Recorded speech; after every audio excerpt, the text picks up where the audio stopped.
I'm Rick Harp. This is your APTN News Brief for Thursday, July 17th. We begin in Ottawa, where several chiefs have gathered as of yesterday. Therefore, today's meeting with Prime Minister Mark Carney on Bill C-5.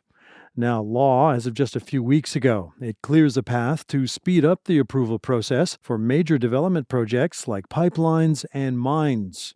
And the Assembly of First Nations held a press conference in Ottawa Wednesday, where chiefs there said the bill's passing was rushed, a word also used to describe how quickly their sit-down with Carney came about. AFN National Chief Cindy Woodhouse-Nepanak called this a critical point in the nation-to-nation relationship with Canada. She said First Nations aren't against economic growth, but not if it's at the expense of treaty rights and the environment. She also said the AFN stands united with Canada against U.S. President Donald Trump's tariff threats.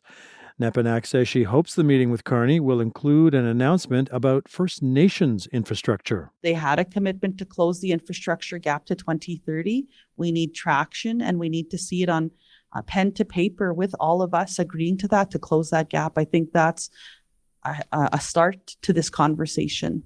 So we want to give them the benefit of the doubt that they come with something this week, because they can't come here and expect First Nations to accept the status quo any longer.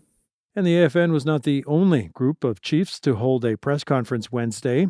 The Assembly of Manitoba Chiefs hosted theirs near the Museum of History across the river from Ottawa, where today's meeting with Carney will take place. And one chief at the conference, Derek Nepanak, wanted to remind all levels of government First Nations in Manitoba retain title to the land. Why do we have to rely on the Crown's designate, the federal or provincial government, to tell us what to do in our territory? It's backwards right now. And that's the big message that we need to bring to everybody that wants to come here from around the world and work the resources, whether that be in the land or in the water. You've got to come to us first, because we have unceded title. Senior APTN online reporter Karen Pugliese has followed the events leading up to Bill C-5 closely. Situated in the National Capital Region, she offered these observations about what chiefs are saying ahead of today's meeting with the PM. Today there were two press conferences, one held by the AFN and the other from the Assembly of Manitoba Chiefs. And a few things that they really wanted to get out there is, even though there's a range of disagreement among chiefs about how they feel about the meeting, they do not see this as a consultation.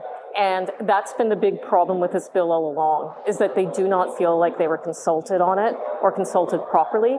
But again, it's a little bit all over the place. There was a press release sent out by some chiefs saying that they really wanted to go forward and everything was fine, but the majority of chiefs have kind of a resigned mood. Even though you see them kind of fists up and stuff in the press conferences, there's a feeling that they really, really want this relationship with this Prime Minister to work, and that they're really hoping that they can come to some sort of understanding about consultation and how to move forward here today.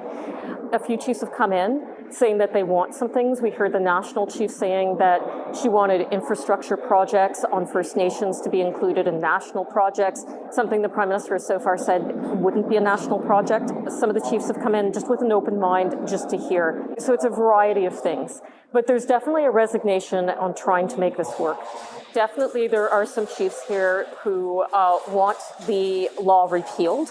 They want it amended to include free and prior informed consent. They want guarantees on rights. They're talking a hot summer. They're talking idle no more. They're talking that they will turn the pressure up if they don't hear what they need to hear at this meeting. Meanwhile, Bill C-5, along with Ontario's Bill 5, are now the subject of a constitutional challenge jointly launched by 9 First Nations in Ontario. Chiefs announced the challenge yesterday at Queen's Park. They say both laws threaten First Nations' rights to self-determination, the environment, and fundamental human freedoms. We are interested in development that is done the right way. The right way means protecting and conserving the environment, lands, waters, and species. The right way also means full participation in decision-making of First Nations who have the rights on our lands. We have a sacred responsibility to this land. We ask that we be allowed to honor that sacred responsibility given to us by the Creator. Many of us pray, and we pray for you as well, so that you can live on this land. Because I'm telling you, when the water's gone and when everything's poisoned, what are we going to have? It appears there could potentially be some softening of tensions within Métis Nation Saskatchewan. Earlier this year, 2 elected officials were blocked from a swearing-in ceremony. It all stems from a dispute between the pair and M&S's CEO. Now, the 2 representatives say they've been offered a make-up ceremony. Rachel May has more. This year began with a harassment dispute between Richard Quintel and 4 elected Provincial Métis Council PMC members, who Quintel accused of harassment. 2 of them, Sherry McLennan and Wendy Gervais, were re-elected Métis Nation Saskatchewan regional directors on June 24th. But they were not allowed to attend the M&S swearing-in ceremony or PMC meetings unless they apologized publicly to Quintel. In a joint statement issued on Tuesday night, McLennan and Gervais say they've now been offered a follow-up swearing-in ceremony by M&S President Glenn McCallum. There's no word yet on when it will take place or whether this means they'll be allowed back into PMC meetings.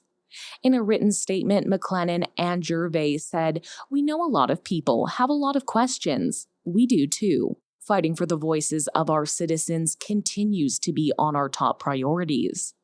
They say they'll keep the public updated and plan to attend the upcoming Back to Batoche Festival, held at the Batoche National Historic Site this weekend. Rachel May, APTN National News, Saskatoon. Wildfires in northern Ontario continue to keep many First Nations on edge. That includes the destruction of power lines into Pikangikum Ojibwe Nation, roughly 500 kilometers northwest of Thunder Bay, which led to a recent outage there. Leadership have since taken to social media to say the hydro poles have now been replaced and power restored. Meanwhile, Red Lake Fire 62, some 31,000 hectares in size and out of control, has prompted the evacuation of Pikangikum's most vulnerable, a process that began this past Saturday. Now 2,000 plus evacuees have made their way to Thunder Bay and Sioux Lookout, with plans to relocate more to Toronto and Mississauga if necessary. Ontario fire officials report more than 50 wildfires burning in the region as of Sunday. Manitoba's Justice Department has reported the death of a man in custody. It says the unidentified 36-year-old died July 14th in the downtown Winnipeg Detention Center. The remand center is where the province puts people awaiting trial, sentencing, or a transfer to another correctional facility. The department provided no information about the deceased due to privacy reasons. As required by law, the Office of the Chief Medical Examiner has been notified and will investigate. And that's your APTN News Brief for Thursday, July 17th. I'm Rick Harp.